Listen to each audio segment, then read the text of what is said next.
What is up, and welcome back to the channel. I'm going to actually try and do the clutch tonight. I do have the pressure plate, or not the pressure plate, no, that's part of the clutch.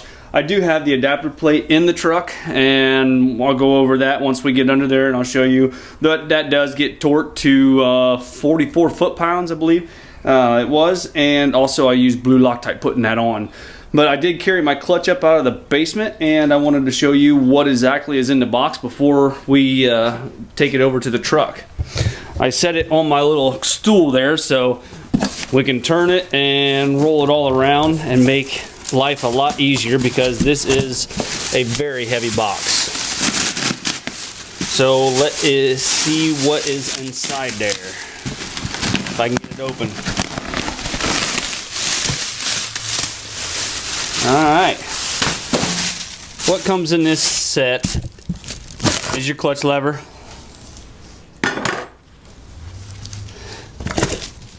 a centering tool,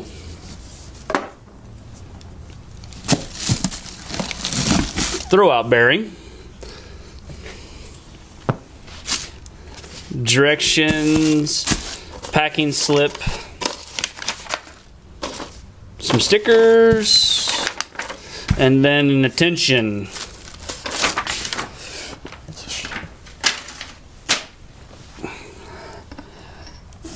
It is all put together. They do give you new bolts for your flywheel, and this is a dual disc, so it will have the flywheel, the 2 discs, your centering plate, and your flex plate.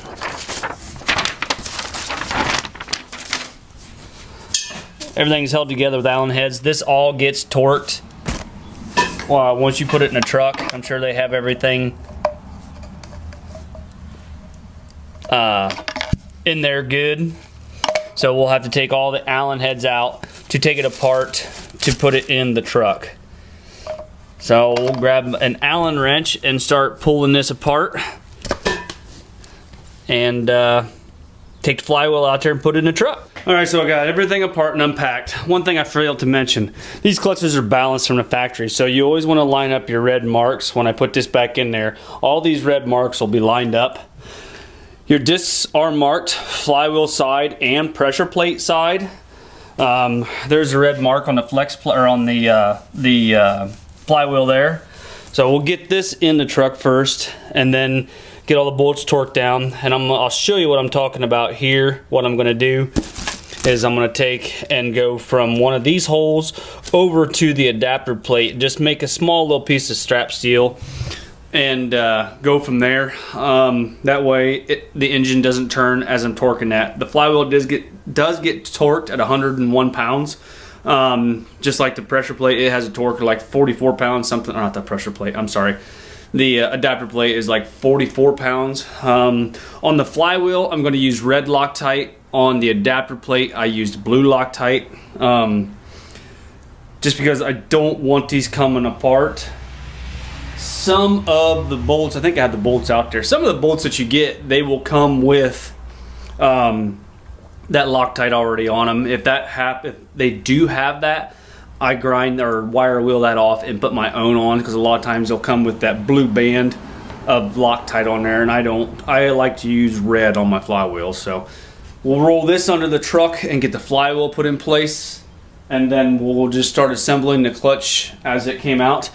Before you put this stuff together, after you put the flywheel in, you want to clean it with some brake clean or something like that, and get that surface really good and clean before you put that disc in there. So you'll put your flywheel on, and then your first disc, and it is marked flywheel side. This side will go up against the flywheel, and then you have your center plate, and then your second disc, and then your pressure plate. So when you're tightening up your pressure plate bolts, you want to start and go maybe a quarter turn around until it's seated completely. That way your fingers, what your throwout bearing touches, is nice and flat for your throwout, because you'll get inadequate clutch wear and it just will go to crap real fast. When you put in your clutch fork, pivot ball side, you want to take that apart and take the washer out of it, just like it says, and that's just basically from clearance reasons. And then this right here, excuse me, I'm sorry, just slides in and sits right there just like that. So on them two pieces right there. So that's not going to get done tonight because I still want to get the transmission out from underneath the truck and get it cleaned off, throw a coat of paint on it, and just trying to make everything look nice as I go. All right, so when you put your adapter plate back on, it does have in this hole and in this hole right here, it does have alignment pins. So all you need to do is put it on, line those up, and then just kind of give it a little punch like that and put it in place. And then put your bolts in. Like I said, I used blue Loctite on these and torqued it to 44 foot-pounds, starting at the top, working my way down, going back and forth. It's not like a head, where a head you have to start in the center and then kind of work your way out, you know, going back and forth like that, going all the way. It just, you know, just get it torqued and make it, or have it be nice. So right now I'm going to put the flywheel up here, or the the flywheel up here, put a couple of bolts in it just to hold it in place, and then I'm going to go get my piece of steel cut to put on there. Just run a couple of bolts in it and hold it right there. And this is just to hold it in place while I go cut a piece of steel. All right, I put these two bolts in here and I had the flywheel seated against the back of the crank. I decided against cutting that piece of steel. Well, I'm just going to use my bar in here like that and hold it while I do the torquing. Right here's that red mark over here like I talked about. So when you put it back together, just line up all your red marks. Before I put anything else in there, I'll come in here and spray this with some carburetor cleaner or some brake clean and clean this surface off before I put that first disc in there. On this one here, on these, I'll tighten these just like you do like a car wheel. So I'll put this one in and then I'll put this one in right here. Just going back and forth. Just like that. These two here need to come back out and get Loctite on them.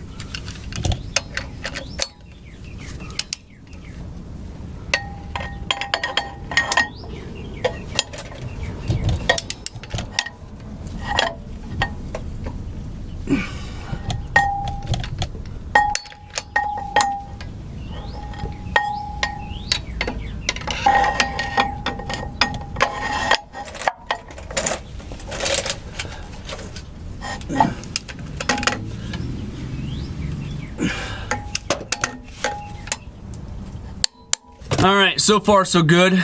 These were just to aid me in lifting the flywheel up in place.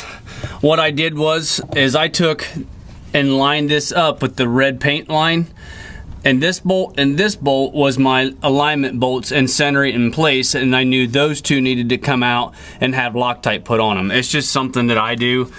You guys can do it however you want. It's just what I like to do. That way I know from this pin to this pin, these two bolts needed to come back out and have Loctite put on them. So everything looks pretty good. I'll grab some brake clean, I'll clean this off, and then we'll start assembling the clutch itself. Well, with this all ready to go, you want to make sure not to touch your discs. And remember, this first disc is marked. I don't know if you can see it there, but I showed you up there. That's marked flywheel side. So we'll put that in to the flywheel side. And I forgot my centering tool, just to hold it in there while I get this center plate ready to go. So I need to go get that.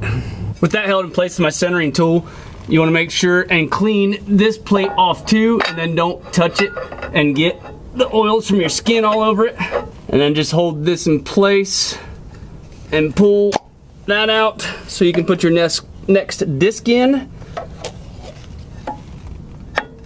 against that plate. And then this one here is also marked pressure plate side. Get everything lined up pretty good, and then put your centering tool back in, and that's pretty good there. And then we'll just lift our flex plate up in place. You can see how I have my red marks all in alignment up there, and I need to take my flex plate and do the same thing. just kind of worried because I do have my truck sitting up on an angle on jack stands up front, and I don't want nothing to fall out. I rolled everything up underneath the truck on my stool here, just like I had it on my box. That way everything was sitting right here in front of me and ready to go, if that helps anybody out. Before I forget, I do need to clean this disc surface off too, just like I did that center plate, just in case there's any oils on it from assembly and shipping and stuff like that, so it don't rust. I'll spray it a couple of times and then wipe it off with a towel.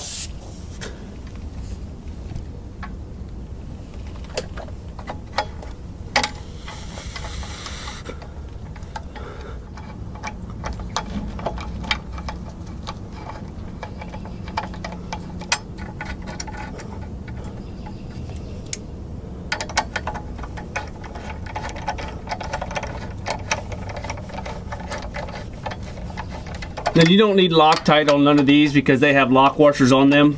And just continue to run these all in until they touch your flex plate housing.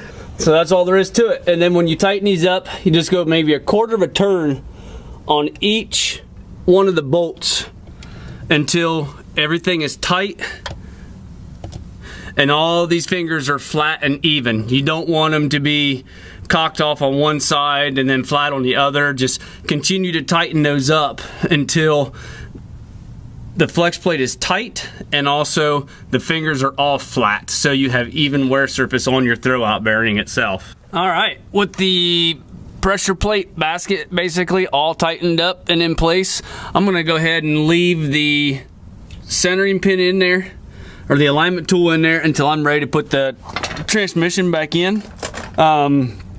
I do want to take and get that out of the truck and get it cleaned up. Maybe put some paint on it. I don't know. I just want to. No big reason, just want to. So this is where I'm at for tonight.